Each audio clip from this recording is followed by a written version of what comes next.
it's Karen with the Rugger's Edge. I'm so excited that you're able to join us this evening to talk about some hidden gem men's rugby programs. I'm really excited to host this evening because I think, you know, there's lots of students and coaches that I talk to every single week. And, you know, I think there's some common programs that tend to come up in those conversations. And I think it's really nice to highlight some programs that are newer or ones that have been around, but maybe just aren't ones that students tend to think about right away. And I want to change that. I want to make sure that they think about these programs that are here. So I'm really excited to have Coach Nick from Belmont Abbey. We've got Coach Jay from Mount St. Mary's, and then Coach John from Marian University. And what I'm going to do is we'll kind of just go around the horn.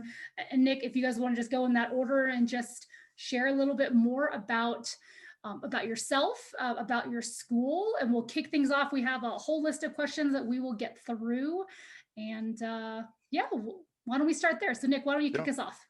Hey, so yeah, I'm Coach Nick. Thank you very much for having us on. And you know, I've been in collegiate rugby for the last 6 or 7 years. Spent a few years at Clemson, both with the men's and the women's programs, before going to Queen's University for about 18 months before joining the Abbey. And the Abbey is a brand new program. We started in December 2019. So we've been going just over a year. And I don't know how much more information you want on me, because it's more about the program than it is me. So that's basically me. I'm muted. Can you just share a little bit about the school, like where it is, size, Sure. and just some small snippets? Yeah, so we're a smaller school just outside of Charlotte, North Carolina. Charlotte's one of the biggest economic growing cities in the country, but our campus is just outside. It's about 20 minutes outside. We sit on 700 acres of land, so a lot of room for development. The programs that we're known for, we've got a good business school, we've got a great pre-med program. And a really popular one of ours is sports management, and there's a digital sports media degree too, which is a fascinating one. So small college right outside of a big city.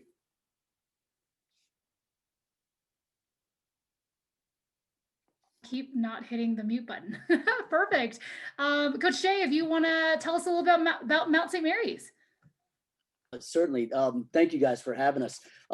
So one thing about the Mount is we're a small liberal arts college based in Emmitsburg, Maryland. So it's kind of strange. We're in a unique area. We're about an hour outside of Washington, D.C., and about an hour outside of Baltimore, Maryland, and Annapolis, and then an hour outside of Harrisburg.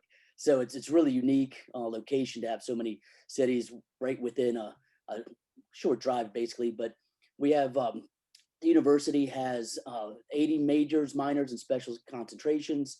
Our business school and science department is absolutely phenomenal. Really, really strong piece there. But as far as the rugby piece goes, we are a varsity program. We were established in 1973. I've been with the university as head coach for about 9 years, and the resources are pretty substantial, to say the least. But the biggest focus that we have truly is on the academics. Perfect. And last but not least, Coach John, tell us about Marian. Sure. Again, yeah. Thanks, like everybody else. Thanks for having us on and the invite. Like Nick, we are a brand new program. We were started in December 2019. So our first season was supposed to be this fall, but of course postponed due to COVID. So spring, hopefully we kick it off. We are a varsity program under the athletic umbrella, 100% financial support from the university, and we have separate rugby athletic scholarships available. We have access to a state-of-the-art weight room with 3 strength and conditioning coaches on staff, as well as the athletes have access to athletic trainers on campus. And we have our own dedicated rugby field on campus as well. The university itself, we are a small Catholic university, but mass is not required. That is an option, but it is not preached. So we are Catholic, but of course it's just an option. We are a liberal arts school. with right now presently 3,595 total students, and 850 of those are student athletes. So pretty good portion of the kids that come to Marian are student athletes. The top 5 degrees on our campus right now are nursing, a really good program in nursing, biology, business management, business marketing, and then exercise science. And we do have over 40 different degrees to choose from. And we were always looking to grow. This fall, we'll be opening up a brand new dorm. And so a new dorm opens in the fall of 2021. In the fall of 2022, we'll start our own engineering school with our engineering building will then open in the fall of 2023. So we're located in Indianapolis. So a little rural campus, small campus, kind of again like Nick, small campus, but located in the big city, about 10 minutes from downtown Indianapolis, 20 minutes from the airport. So little gem. Great. Well, that kind of, lays a little bit of a setting. There's certainly all the questions that were submitted. I don't know that we'll get to all of them, but I think one of the, maybe we'll kind of, a lot of the questions are a lot about what does recruiting look like because of obviously the pandemic, with lots of students not being able to have games last spring, this summer, this fall. Could you, maybe speak to, and some of you may be sharing like similar processes. If you were reviewing a junior right now, what are some ways they can stand out, even if they don't have film, or is that still something you want? Or what are some, so Jimmy's on here, he's, in grade 11, like what are some things that would help him stand out to you if he were to get in touch with you? And actually, why don't we start, we'll kind of go backwards. So, or I mean, whoever wants to speak, but Coach John, if you want to start off, is there anything you might want to share about that? Given that this was our first year, one of the things that I kind of came going from youth to high school to college, I always thought, hey man, we're moving up a level. But the biggest thing for me, what I've found in the past year that we've started that I most look for is kids that are eager to A, get an education, and B, they really reach out and are communicating back and forth, what that their desires are to play college rugby. Because, what I found at the end of the day, it doesn't matter where you come from, you're coming to a program and I didn't coach you before. So ways you were coached before isn't probably the same way that I do things, even though everybody, rugby is kind of the same, but different terminology, different verbiage. So the biggest thing for me is I just want kids that want to get an education and they want to work. Nice thing again about Marian is everything we need is right on campus. We don't leave campus for anything, whether workouts, training. So we just want kids that want to get better and want to be successful. Okay. Coach Jay, anything from you about how a student might stand out to you in this recruiting process? Has it changed a lot? Tell me a little bit about that. It's certainly a unique environment, to say the least. The days of reviewing tons of film and being able to really interact through a lot of different metrics are a bit more limited now. Truly, we're looking for a lot of opportunities through even crossover sports. So any film that we can get our hands on is absolutely vital for us. And what that looks like is a kind of a myriad of opportunities. And specifically, although rugby hasn't been able to, in the high school ranks, happen for the last couple seasons, if there's a wrestler, if there's a football player, if there's a volleyball player, if there's, different sports, a sprinter, things that we can identify to say, wow, the balance is phenomenal, footwork's great, body shape is fantastic, action reaction opportunities.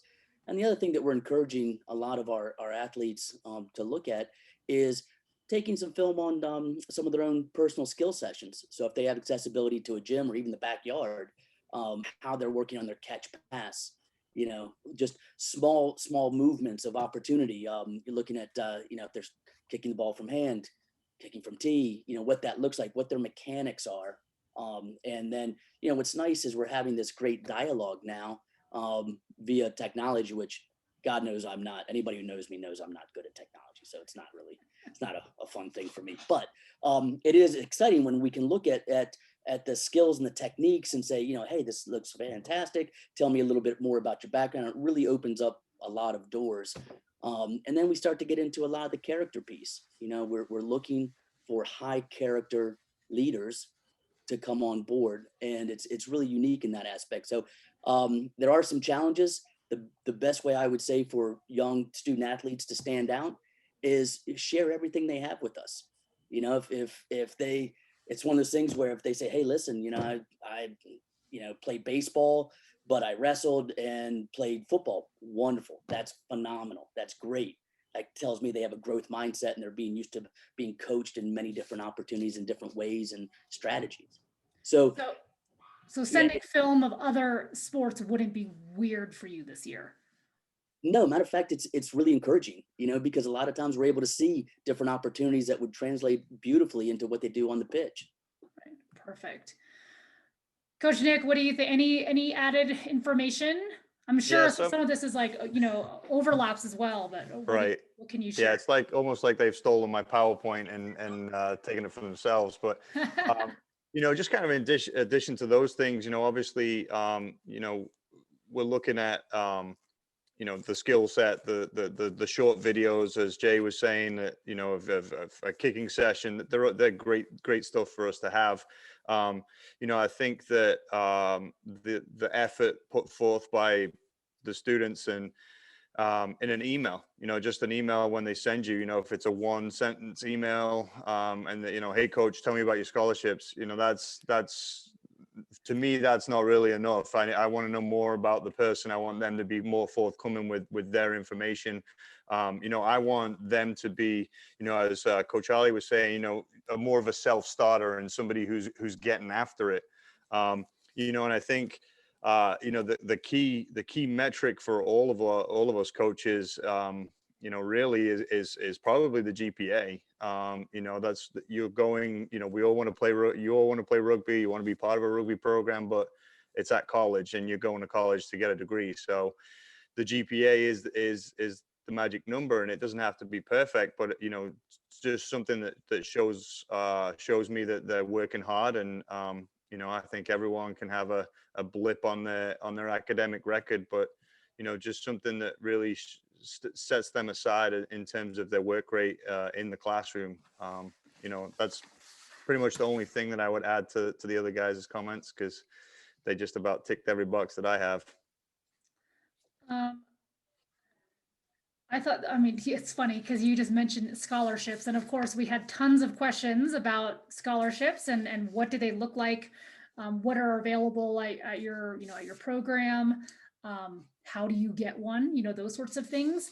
So yeah, we might as well, I think that's always the elephant in the room whenever you're talking to students and families. College is expensive, and I think that's one of the big questions is, can we afford it? Can we send our son there?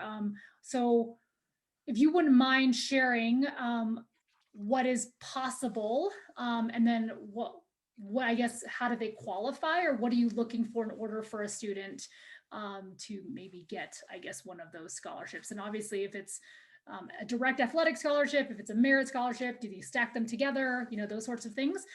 That'd be really helpful. And maybe we'll just go Jay and then John and then Nick. So Jay, if you want to tell us a little bit about what the scholarship opportunities are at Mount St. Mary's.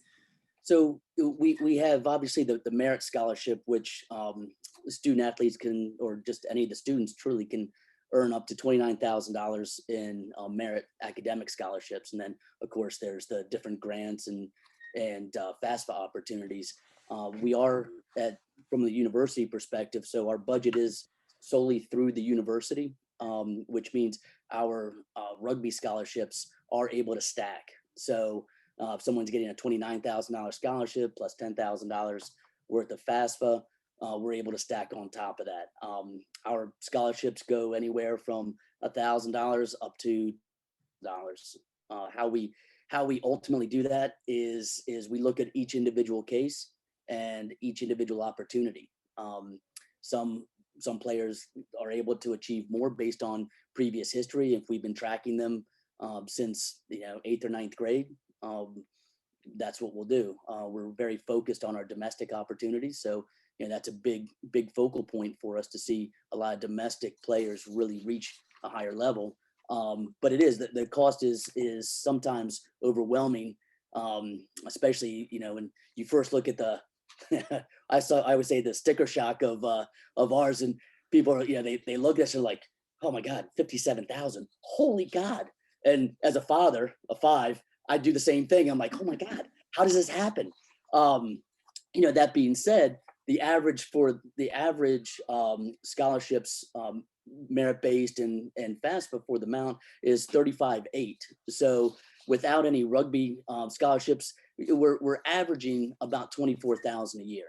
And then we add the rugby scholarships on top of that, and we find that we're in many cases the players that do receive our scholarships are actually paying less than at a state university. So it's very unique, but every situation is very different. One size doesn't fit all. So we don't have a standard, if you're this, then you get 10 grand. If you're that, you get 20. If you're that, you get 25. So it's a bit different in that regard. But it is on an individual basis, and we are able to stack. Great. Okay. And this is going to apply to Coach John and Nick as well. When do students normally know, like, when do you offer? Do you know what I mean? I feel like there's all these like, oh, I heard this person was offered whatever, and they're like sophomores, or is it normally fall of your senior year? Like, just so students, when they're watching it, they kind of have a general idea of like when an actual offer is. Since it's not NCAA, it's a little bit different, there's no like set timeline. So for your program, and then also when we get to Marian and Belmont Abbey, are there like certain times where that normally happens? So we go into scholarship discussions at the end of their junior year. Okay. However, quite honestly, we're not really going to put a hard offer on the table until we are looking at the academics. It's the gentleman kind of talked about, the other coaches that did a great job about talking about the importance of the academic side. And there's a direct correlation that we have between the cerebral piece that happens on the pitch and our film sessions and how we go about our training. There's a direct correlation with that to the hard work that's done in the classroom prior to even coming to us. So for instance, our average GPA for our students, our current players, is a 3.4 coming into us. Now that fluctuates, that's an average, but we are looking for basically accomplished academic minded students, student athletes. So, but we don't, until they've been accepted to the university, we're just not really putting hard numbers on the table. Okay, perfect. Great. Thank you so much for that. And Coach John, tell us a little bit about what scholarship opportunities are at Marian, and also same thing, like if there's anything that families should be aware of in terms of like the timeline of like when that would be offered. Is it similar to Mount St. Mary's or a little bit different? Actually, from what I've gathered over the past year, just being mostly small schools, I mean, we pretty much are exactly like the Mount as far as we are pretty, Marian University, the president of the university is a huge athletic supporter. So like presently, we don't have a cap on the number of scholarships we have. I can, when I started, they asked what our goal was. We're going to start in the Division II and the National Collegiate Rugby. But our goal is to be a Division I program and have 60 plus rugby players on campus. So they're all for it. So, but pretty much the same as Coach Jay said, we have academic scholarships available starting at like a 3.0. You start getting academic awards. And then on top of that, we add the rugby award at Marian can average anywhere between 15 and 25,000. And then you get your academic award. And then of course we have the FAFSA as well. So the average right now with the 22 kids we have on campus, the average rugby player is playing, just like what Jay said, it varies, but between 11 and like $16,000 for private education, which is 48,260 is what the top end would be for next year. So the rugby players are paying, roughly about 11 to 15,000. So, and the same thing, like Jay said, we don't, until they're admitted to the school, and we find out if they get any academic awards, if they do get any FAFSA, any government grants or aids, and then we would make an offer. So the big thing we do is, apply. It's free to apply. Go through the process. You get admitted, then we'll go from there. Yeah, it's so funny. The process is so different than like a traditional NCAA sport where you see coaches like offer. And I think Right. players are looking for that in a way, like they're expecting it. And then when they don't get it, they're like, oh, I guess he's not recruiting me. And I'm like, it's not really the way rugby wants to be, a little bit different, but they're not going to like, it's not like The Blind Side, right? Like you guys aren't knocking on kids' doors and saying like, oh, Right. I really want you to come. Here's $30,000 or here's a full ride. Like that's not happening. So I think even for us to kind of set that, kind of expectation, for students and families to know like this is normal. Like this is what happens. You definitely still have to apply. You have to be accepted, and then you kind of have to see what the options are. Especially I've definitely had families that are maybe savvy to like football recruiting, and that's what they're expecting, and then they're surprised when it's different.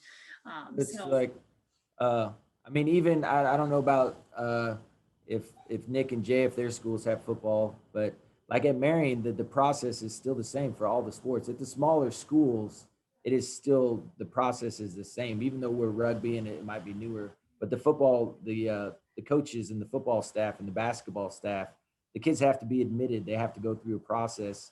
I think the big misconception is really the only people who receive full rides are Division I football players, maybe Division I AA, and basketball players. Most of those other kids are paying something to go to school. I mean, there's a small number of kids that get full rides. And as you go down to the smaller schools, most of them, all the sports are the same. So it's not that much different. It's just everybody's expecting, it's full scholarships. Yeah. Not very many of those. Absolutely. Coach Nick, what about you? Tell us about how Belmont Abbey handles this piece. Yeah, so very, very, very similar to the other guys. Almost exactly the same process. Almost like I planned this, all three of right. you. Yeah, you put in an application, you go through the process, you get accepted. Usually, the thing that takes the longest time is the transcripts getting evaluated, and obviously if you're coming from a high school, it's got a system like Naviance or something like that. It can speed it up. But yeah, exactly the same. Once we've had a look at once the transcripts have been analyzed, then we can start looking at an offer. And so, the way I've seen some of the recruiting, to your earlier question, in terms of the timing, I think now this, the spring of the very last semester of their high school seems to be when there's sort of everybody is, about ready to start making decisions and whatnot. Whether that's linked to them hoping to get a football scholarship in the fall and then, then setting their sights on rugby in the spring. That might be the case, but yeah, definitely senior year is when it definitely hots up in terms of the timing for the recruiting. At the Abbey, in terms of our scholarships, our initial price is a lot lower than the other guys, but I think we don't have $28,000-$30,000 worth of merit scholarships along the way, so we started a lower price. Our price without any scholarships is about just under 30,000. It's 29,886. And then our scholarships are split 50-50. Merit is 50%, and then rugby and athletic ability is the other 50%. And that can be up to about 10,000. So our lower price is around $19,000 a year, and that includes your housing, your food, your tuition. Doesn't include your books. The range on the price of books, you can borrow one from a rugby player the previous year and not pay a single thing. You could buy a $200 textbook, in every single class, or you can get the Kindle version. So, it's such a wide range that we don't include that in the price. Yeah, so our low end is sort of 19,000, and then our average is about $22,000 a year out of pocket. Obviously before FAFSA and federal stuff kick in. But again, that includes your tuition, your housing, your food. Yeah. So yeah. Yeah, and I think what you all are saying, I mean, on average, public state universities average around 20 to 21,000. So it sounds like, you know, for especially lots of families that are like, ooh, private, like for them, there's like a big like, oh, it's gonna be so much more money. It's gonna be, there's no way we can't afford it. And I think to really realize that actually the private schools have bigger pockets, you know, they can dig into their pockets a bit more and make it equal or less than what they would pay to go to their local state university or college. So yeah, and that's one really of the good. things that I've noticed, I actually I'm an instructor at a different university. I teach online, and you know I have 76 kids on my in my class right now, and it, you know, like I say, it's all online. But you know, at the Abbey, and I'm sure you know probably the guys have the same thing. Our professor to student to professor ratio is 14 to 1. So these smaller private colleges that we're a part of, you know, you get more bang for your buck really, because there's more attention on your education. You get to know your professor's name. You know, they'll know your name, which is much more important than sitting in an auditorium with 150 kids that you know that you get at the big D1 schools. So there's a lot of benefits from being in a smaller school rather than these big public schools. And I was going to say, I feel like right now too, I read that because of the pandemic, I think the smaller schools have been able to do something that the larger schools can't. You know, they're not able to do the 700-person auditorium lectures, but they can do their normal 20 kids in a classroom spaced out. It's, you know, so kids have been really you know, feeling really grateful that they're able to be in school right now and get an you know, I have a student here in Colorado, and she's supposed to go to she's not a rugby player, but she's supposed to go to a school in California. Well, they're paying the rate for her to go to that big university in California at home in Colorado. Yeah, and we've been they blessed. are not happy. They're like, We've been blessed that yeah. our students have been on campus since August. You know, and we've gone the route of really managing the you know the COVID protocols, and you know we've been favoring the sort of the mental health of the students, and trying to live with COVID rather than battening down the hatches. And you know, we're very responsible about how we do it, but you know, the school has taken the hard line that we need to be having kids on campus, and they need that experience. So you know, that's kind of what we've dedicated ourselves to this fall. And like I say, the COVID protocols are well in place, but we're on campus. Are in John and Jay, you guys are nodding. Are you guys all on campus as well? Okay. Yep. Wow, that's great. Well, this leads perfectly. And I had a question here about, you know, like what does a typical, you know, day or week, and people even put in like in season, off season, during breaks. So kind of like, what would a typical day in the life of a student athlete at your school, what would that look like? And I know I'm breaking it down into multiple questions, but kind of what would a typical day maybe look like, or what does that week look like when you're in season? And then maybe we can back up and talk about off seasons and what kind of commitment level. That is something that when I sit down with the family, I'll say, okay, like you're saying you want to play at a pretty high level, you know, how much time do you really want to commit? I think there's a pretty big jump from high school, possibly, you know, club where, oh, we practice twice a week and we have a game, to maybe what you all are doing. So maybe we'll go John first. We'll just go John, Jay, and then Nick. If you can just tell us a little bit about what your schedule typically looks like. Sure. You know, the big thing, like you said, I always tell all the kids, especially when recruiting, I mean, we are a varsity sport, so it is not a club, especially when you're receiving funds from the university. I mean, I basically tell them it is like a job. So job number one is to go to class. Job number two is to make sure we're doing rugby. So we basically right now, since our first game isn't scheduled, where our first match is, I think, scheduled for March 13th, we're practicing 6 days a week. I mean, we're working out 3 days a week as a team, and then we're practicing 4 days a week. And then the kids have so during the day they have plenty of times until about 4 o'clock. They're in class doing their classwork. Classes vary from day to day, but so till about 4 o'clock they're in class.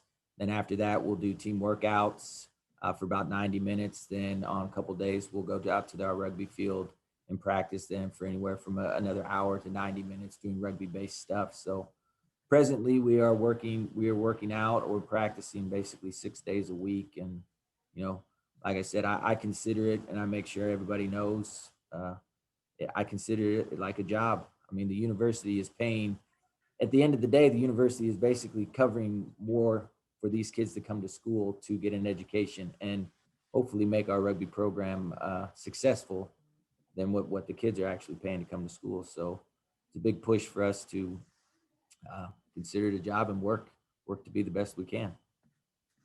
Yeah, I mean, it's an honor, right? They're representing your school. They're wearing the I mean, they need to be, you know, committed. Like, oh, I'm tired. I don't want to go to a 6 a.m. lift. Like, that doesn't happen if you're going to be a collegiate athlete. That's what I you know, I do a Zoom. I'm sure, you know, due to COVID, like everybody else, we have a Zoom presentation.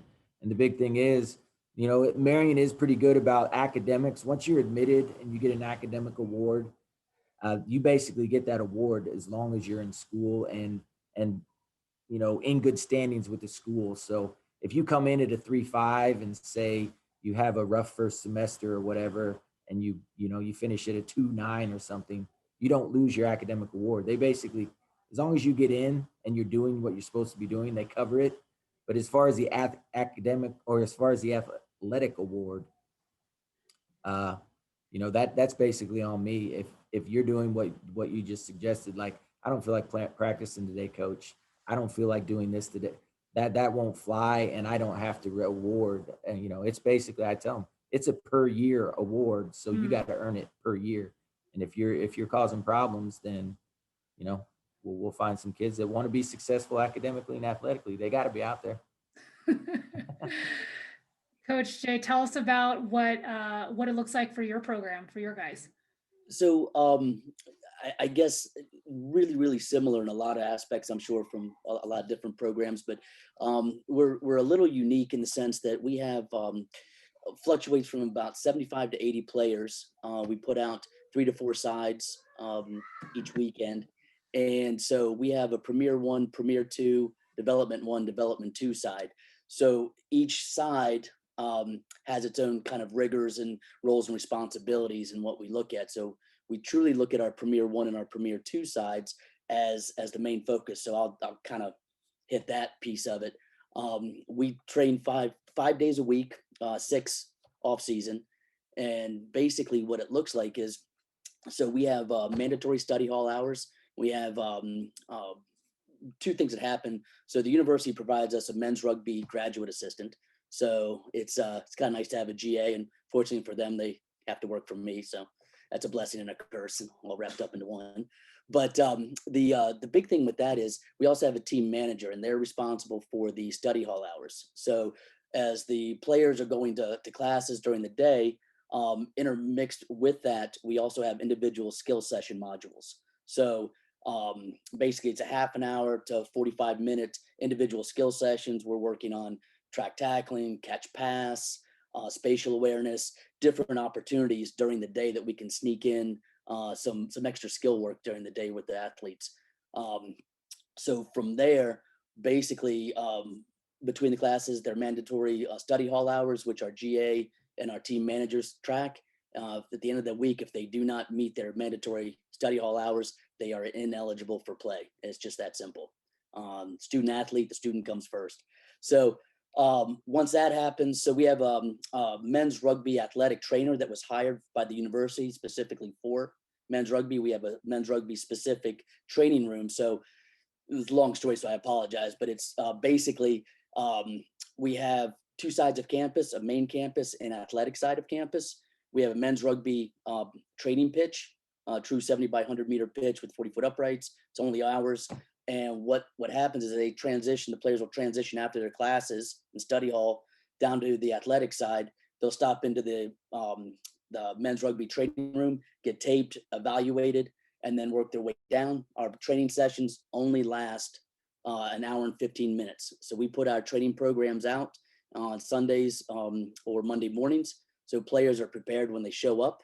They understand what their roles and responsibilities are for that hour and 15 minutes. So for every second of that training schedule, their time is identified, and we know what we're doing. Hour and 15 minutes, they're off, squared away. Then they get some chow in them, and we have varsity lifts in the evening.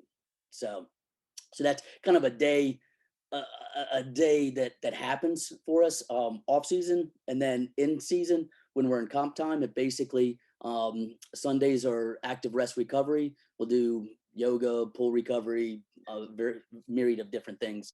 But then Sundays we have mandatory film session for the top 23 for individual film sessions, and then Prem 1, Prem 2s all have mandatory team film sessions from there. So it's a big mouthful, so I didn't mean to take so much time. So if I can find the mute button. No, I think it's great just to kind of get into the gritty parts of like what an actual day looks like. I think some students don't think about it enough, and they either show up and they're like, oh, whoa, like how do I do this? Or they're like, this is exciting. Like I didn't know I want this, especially for the students I've worked with that thrive on lots of structure. Like they're actually better students when they have that schedule, right? Versus like, well, I don't have anything, so I might as well just put off that paper until the night before, versus like, I have the study hall, or I have only these slots of time, like I better get it done. So I definitely had some students like, they would do better in a program like this than kind of, there's obviously some great club programs, but especially if it's kind of like willy-nilly with the schedule and like, yeah, they're optional lifts, or there's optional team runs. Some of these kids will just, I'm going to watch Netflix till 2 a.m. and then, that's what I'm going to do, and can't expect to really develop and be the best player that they can. All right, Nick, you want to tell us about your program? Yeah, I mean, it's very, very similar to the other two. I feel bad for Nick. Nick's like, Yeah, just throw me your first question. I know, it's all right. Well, the first one I didn't want to speak too much, so then I didn't say enough, but it's fine. Just so long as everyone who watches this knows that it's very, very similar between all schools. So probably what I say, they can just nod and agree, but obviously, very, very similar. We are, again, like Coach Harley, we're in starting off in Division 2, and we're looking to progress up to, to find our true place in wherever that may be, but somewhere in Division 1, hopefully. So what we're doing, obviously, is kind of checking the temperature of the team, checking off the student athletes, and making sure that we're not asking too much of them. So, obviously we'd like to get to a point where we're morning lifts, where then you go to your classes, then you have your rugby practice in the evening. Where we're at right now, we don't have, we have a lot of freshmen. So we're not pushing them that much. So right now we are going 6 days a week, but it's just one session a day. And so it's any kind of combination of a mandatory study hall we have on a Friday, strength and performance session with our, like Coach Ali, we have our own strength and performance team. And then we have our own athletic trainer. So very, very similar to the other guys, but just a combination of all of those things together. And again, I think just for us, the big thing is kind of tracking when the big assignments are coming up, when testing periods are coming up, so that we're not, asking them to do 2 a days when they've got a heavy academic workload. So part of our mandatory study hall, so we have one that is where they do their work, and they have one that is a check-in where they outline what the week's work is, when the next test is, and we have a team shared calendar where everybody has their their classes and such on there. So we really kind of track their GPAs. We make sure that they're all staying good, and so when there's a heavy work week, we back off a little bit from the other types of session. Great. Well, we're kind of nearing the end of our time. I don't want to take up your whole evening. I think what I'd like to just kind of close out. Nick, I'll go to you first. I think if you had to, if you had students out there, parents that are like, these are new programs, right? There's not a big long history behind them. I know the Mount's been around a bit longer, but they're like, they're like hesitant about it. What are some things you might want to share with them that they may not know, or things you want them to know about like the school and the program, for them to consider it, if they're kind of starting in with this with, and I understand, it's like the feeling of, well, I don't know, this is a brand new coach or a brand new program. What could they imagine? Or, with Mount St. Mary's too, if they're like coming from the West Coast and they've never even heard of Mount St. Mary's, like what are some things you would want to share with them that you want them to walk away from watching this webinar, like thinking about, that they would then reach out to you, fill out that recruit form, get a hold of you, after this session. So Nick, why don't you share with us a little bit? Yeah, so, the Abbey, one of the things that kind of sets us apart, I think, is truly that we focus more so on the student experience. You hear a lot of World Cup winners, and they're talking on podcasts that they've lost their World Cup winners medal and it's in a drawer somewhere, and but they'll talk for days and days about their experiences within that team, and they never really talk about the actual, the World Cup itself and winning it. So I use that as an example because we really focus on the experience. And being in the trenches and really pushing the sort of the rugby family kind of feel to everything. And because we're a smaller school, it already feels like, a tight-knit community. And so that's really kind of a big thing for me. It's always putting the student experience first. I do say, like, I don't like to peel their grapes and fan them with fig leaves, but I hope to be there for a long time. So what I need to do is make the 4 years that every athlete who comes to the Abbey, just make their experience the best experience it can be. And I think if you're looking for, if you go in with that mindset of wanting to have a really great experience, and that is your focal point, then you're a great fit for our school. I truly think that, it's just a great time to really consider these different experiences from the big D1 programs.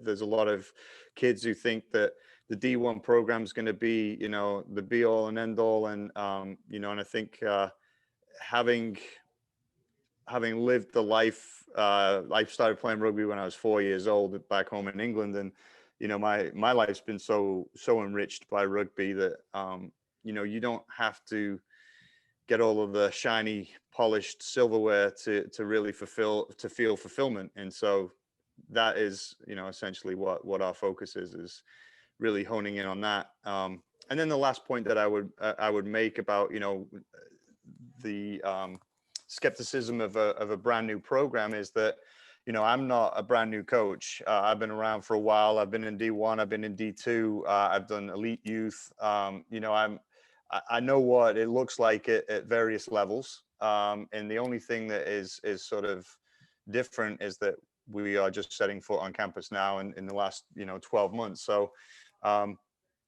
just because we're a new program doesn't mean we don't have the same lofty goals as other bigger programs. And, my AD said to me in terms of sort of security when COVID came, he said, we haven't even seen what you can do yet. So you've got, it basically has, 10 years of seeing what we can do before, you see other programs, other schools, they're getting cut. But my AD is really keen to see where rugby can go. So Great. Awesome. I love the rugby experience. I mean, that's, I don't even remember it was so long ago, but I don't remember records or, what we did one season. It's like, it's the people and the coaches and experiences and travel and those sorts of things. So that's great. Coach Jay, how do you want to kind of end things or kind of share about what the Mount has to offer? Yeah, I think, it's funny. We're so similar in a lot of different ways, and it's absolutely phenomenal. I mean, there's some just incredible coaches that are here. So, I think one of the big things that I always tell everybody is the Mount's not right for everyone, and not everyone's right for the Mount. Any of the recruits that we talk to, any student athletes, or just students that come on campus that I engage with, it's it's all about what they're looking for. And, it's not every university is a cookie cutter that says, okay, you walk on, you're like, oh my gosh, this is phenomenal. Sometimes it happens, but that's to each individual student and student athlete. And I think, one of the things that I try to do is look through the lens of a father of five, and not only my coaching, but how I approach the recruiting process. So there's no hard sell. There's no big pressure. There's no time frames. If you don't sign by December 31st, then you don't have a spot. It's kind of tough because the students today have a big choice. There's a lot of variety, a lot of opportunities. So I think for us, the big thing is because we have such a large program, we want to provide an opportunity for players who have never played before. So students that just want to walk on and give it a shot. And that goes to our Development 1, Development 2 sides. Players that, maybe have put their time in and just want to take a break. We have that all the time. Players get burnt out. They just want to go back to enjoying it. That's beautiful. I love it. And then we have players, like for us right now, we have 3 of our former players that are playing the MLR that are contracted. And it's those are the players that really want to go after it. And so we try to have something a little bit for everyone. And I think, as far as the rugby piece is concerned, and, our ties with New Zealand and Australia, we send players overseas that are selected to upskill and come back. And but that's their choice. And we just want to provide all the opportunities, resources, and options for them to succeed, both in and out of the classroom, I guess really is the big thing. But when somebody comes to me and says, so it's between, you guys and I'm just going to say Virginia Tech. I'm like, how did we get there? Like, if you're looking at a average class size of 13 to 17 students per class, how did you put us in that same piece? Because if it is only about the rugby, then I think we have to really reevaluate what that looks like. Because, for me, again, father of 5, they're only one injury away from needing that phenomenal degree. So I think that's something that I think is really important. I mean, we can talk rugby all day long, but it's about the resources of how to support the student athlete and how to get a phenomenal degree. And I think that kind of goes back to, through our degrees, the average income for one of our players graduating. So the 3 years after graduation, the average income is $87,000 for our players. Little fun stat. We are in the top 10% of colleges nationally for in terms of long-term earnings for 4-year degree coming out of the Mount. So when you think about the rate of return and what you're looking at, there's a lot of factors that play into that, but it begins and ends with the degree and the education. Yeah. Perfect. Awesome. I'm learning stuff all the time. That's wonderful. I didn't know that about Mount St. Mary's. All right, so John, close us out a little bit about Marian. So for any families that are just hearing about it and learning about it today, what's something you really want them to know? Sure. I think, and the title to the webinar, the hidden gem part, is it fits, I feel, Marian and the people who have visited it. Out of the 22 kids we have on roster right now, only 4 of them. So Indiana is a pretty good youth rugby base. We have quite a few pretty predominant high school programs. But really, a vast majority of the kids that came were from out of state.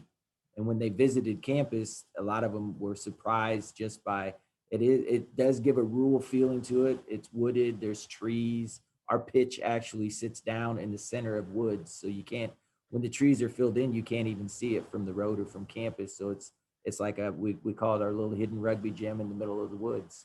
So it's certainly surprises people when they get there. It is spread out a bit. So, they think small school, small campus, but it is a bit spread out. And certainly like I said, we are pretty all similar in campuses and what we preach, but, Marian's big push, and our President Elsner, always says, the number one goal is kids are going to get an education. It's a family atmosphere. People are there to help them be successful and help them along their way. And when they do graduate right now, for the past 6 years, the kids that are graduating from Marian are employed or have offers of employment within about 6 months of graduation. So again, he always says graduation's number one. Number two, when they do graduate, they're not moving home back to mom and dad's place trying to find a job, but they're basically moving into the world and taking the job they'd like. So, and then I always had followed closely behind by hopefully being highly competitive in rugby. So 1, 2, and 3 right there. Yeah. Well, what I mean, so from my standpoint, just to kind of close out, because we are kind of we're at time here, and I want to thank everyone for taking the time to watch this. A couple of things that I always bring up with students that are kind of wavering between playing club versus playing varsity. I mean, I think all of you have shared some really good points. Something that I think parents are really happy about is essentially what you just mentioned, Coach Harley, about there is an entire team, right? There's an athletic department that's kind of backing your rugby team, meaning there is some oversight, there is some, if your son is at a program and they just stop showing up at class and they start failing, there are other people that are going to be, hey, letting the coach know, and then the coach will let your son know. I mean, there's that little bit of follow through versus like when I played club. If I fail, I fail. Like no one cares. I either don't show up and I get kicked out of school and that's just what happens, versus at a varsity program, they're invested in you, right? Like you're saying from the beginning, they're giving you, they're giving you money at times, but also time and amenities and athletic trainers and fields and travel, like all of that stuff is included in the program. So for them to invest that, they want to make sure these students are eligible and stay successful. So just kind of thinking about all of those things, like what Coach Nick was saying about the experience of being an actual varsity athlete on campus is something super cool, right? And not many people get to do it, especially students. If you look at the rate of it's like high school football players to go to college, it's like 0.5%, or something like that. And then obviously from college to pro is even smaller. So the fact that like the majority of rugby players I talk to, I'm like, if you want to play in college, you can. And like, how cool is it? You could play for a varsity level program. I couldn't say that about every football player I've come across or every soccer player. So it is kind of this cool time in our sport where these young men have this opportunity to play and represent their school as a varsity athlete, and have access to things like study halls and team dinners and, travel on planes and buses. And when that happens, right? Like when they can do it, these are some really cool experiences that they wouldn't be able to do. So so I want everyone to make sure that they consider these programs. In the follow-up, I am going to make sure to send all the websites, all of your recruiting links, and hopefully you all will be in touch with these coaches as hopefully you'll take a little bit of a look for yourself. And so thank you so much for your time, and thank you, coaches. I really appreciate your time, and Thank you so much. have a nice evening. Thank you. Thank you very much, Nick, John. Best of luck to you guys. Yep. Best of Okay. luck, guys. Appreciate Bye. it. Good night. Have a great one. Yep. Good night, Bye. guys.